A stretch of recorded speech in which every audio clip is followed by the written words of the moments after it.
لله رب العالمين والصلاة والسلام عليك يا رحمة للعالمين أما بعد أعوذ بالله من الشيطان الرجيم بسم الله الرحمن الرحيم پڑھیے الصلاة والسلام عليك يا رسول الله وعلى آلك وأصحابك يا حبيب الله الصلاة والسلام عليك يا نبي الله وعلى آلك وأصحابك يا نور الله۔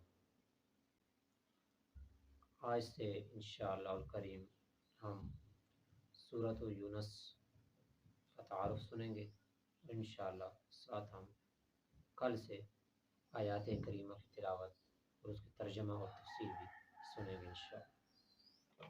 سورۃ یونس کا تعارف، مقام نزول اس کا حضرت عبداللہ بن عباس رضی اللہ تعالیٰ عنہما فرماتے ہیں سورۃ یونس مکیہ ہے، البتہ اس کی 3 آیتیں فَإِن كُنتَ فِي شَكٍّ سے لے کر لا یؤمنون تک مدینہ منورہ میں نازل ہوئی۔ سورہ یونس کی آیات و رکوع، اس سورت میں 11 رکوع اور 109 آیتیں ہیں۔ اس کی وجہ تسمیہ کیا ہے یونس نام رکھنے کی؟ علماء کرام فرماتے ہیں اس سورت کی آیت نمبر 98 میں 98 میں اللہ پاک کے نبی حضرت یونس علیہ السلام کی قوم کا واقعہ ذکر ہے، جب کہ انہیں حضرت یونس علیہ السلام نے عذاب کی وعید سنائی، خود وہاں سے تشریف لے گئے، تو ان کے جانے کے بعد عذاب کے آثار دیکھ کر وہ لوگ ایمان لے آئے، انہوں نے سچے دل سے توبہ کی تو ان سے عذاب اٹھا لیا گیا۔ اس واقعے کی مناسبت سے اس سورت کا نام سورہ یونس رکھا گیا۔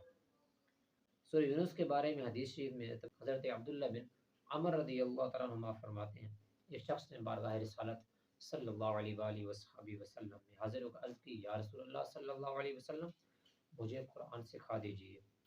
ارشاد فرمایا الف لام را سے شروع ہونے والی 3 سورتیں پڑھ لو۔ اس نے عرض کی میری عمر بہت ہو چکی ہے، میرا دل سخت ہو گیا ہے اور زبان موٹی ہو گئی ہے۔ ارشاد فرمایا تو حا میم سے شروع ہونے والی 3 سورتیں پڑھ لو۔ اس نے پھر وہ عرض کی تو آقا دو جہاں صلی اللہ علیہ وسلم نے ارشاد فرمایا مستبحات یعنی تسبیح سے شروع ہونے والی صورتیں پڑھ لو۔ اس نے پھر وہی عذر پیش کیا اور عرض کی یا رسول اللہ صلی اللہ علیہ وسلم مجھے کوئی جامع سورت سکھا دیجیے، میری زبان موٹی ہو گئی ہے، عمر زیادہ ہو گئی ہے۔ تو آقا کریم صلی اللہ علیہ وسلم نے اسے اذا زلزلت الارض زلزالها والی سورت سکھا دی۔ اس سے فارغ ہونے کے بعد اس شخص نے عرض کی اس ذات کی قسم جس نے حق کے ساتھ آپ کو مبعوث فرمایا، میں کبھی اس پر اضافہ نہیں کروں گا۔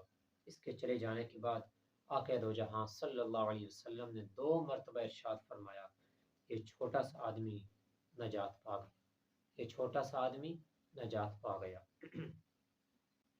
سورہ یونس کے مضامین، اس سورت کا مرکزی مضمون یہ ہے کہ اللہ پاک کی وحدانیت، نبی کریم صلی اللہ علیہ وسلم کی نبوت، مرنے کے بعد دوبارہ زندہ کیے جانے اور اعمال کی جزا و سزا ملنے کو مختلف دلائل سے ثابت کیا گیا ہے، اور قرآن مجید پر ایمان لانے کی دعوت دی گئی ہے۔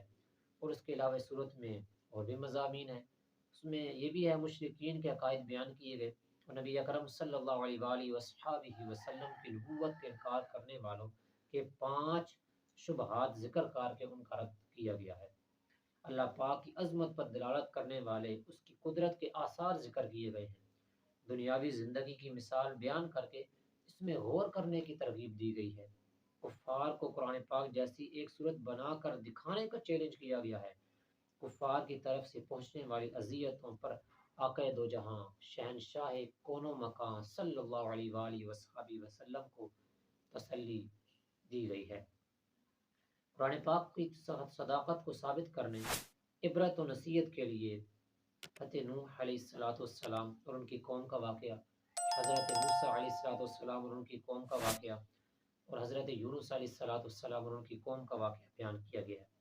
اس صورت کے آخر میں بیان کیا گیا کہ اللہ پاک کی شریعت اور قرآن کے احکام پر عمل کرنے میں انسانوں کی اپنی ہی بہتری ہے۔ اس صورت کی کیونکہ اس سے قبل سورہ توبہ تھی، اس کی سورہ توبہ سے مناسبت کیا ہے؟ فرماتے ہیں سورہ یونس کے اپنے سے ماقبل سورہ توبہ کے ساتھ مناسبت یہ ہے کہ سورہ توبہ کا اختتام آقا دو جہاں صلی اللہ علیہ وآلہ وصحبہ وسلم کے اوصاف کے بیان پر ہوا، اور سورہ یونس کی ابتدا میں رسول کریم رؤوف الرحیم صلی اللہ علیہ وآلہ وصحابہ وسلم پر نازل کی جانے والی وحی پر ہونے والے شکوک و شبہات کا رد کیا گیا۔ نیز سورہ توبہ میں زیادہ تر منافقین کے احوال اور قرآن پاک کے بارے میں ان کا موقف بیان کیا گیا، جبکہ سورہ یونس میں کفار اور مشرکین کے احوال اور قرآن پاک کے بارے میں ان کے اقوال بیان کیے گئے۔ اللہ پاک سے دعا ہے کہ ہمیں تمام قرآن پاک کو توجہ کے ساتھ، تفسیر کے ساتھ پڑھنے کے ساتھ اور جذبہ عطا فرمائے۔ آمین بجائے خاتم النبیین صلی اللہ علیہ وسلم۔